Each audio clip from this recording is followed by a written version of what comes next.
కమ్మింది. దేవునికి ప్రార్థన మహిమ. చేసినప్పుడు ఇక్కడంతా రక్తం అంతా కమ్మింది. ప్రాంతం ఏంది కనపడ రక్తం మాత్రమే కమ్మింది అంత ఫుల్గా.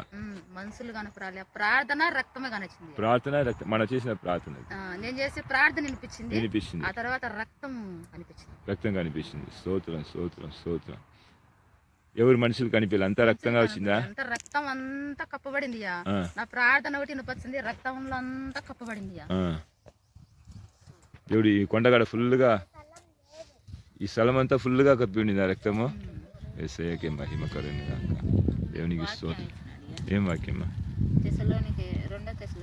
అవునమ్మా, చెప్పండి. 3వ అధ్యాయం. తుదకు సహోదరులారా, మీలో జరుగుతున్న ప్రకారము ప్రభు వాక్యం శీఘ్రంగా వ్యాపించి మహిమపరచబడి నిమిత్తమును మేము మూర్ఖులైన దుష్ట మనుషుల చేతిలో నుండి తప్పింపబడే నిమిత్తమును మా కొరకు ప్రార్థించుడి.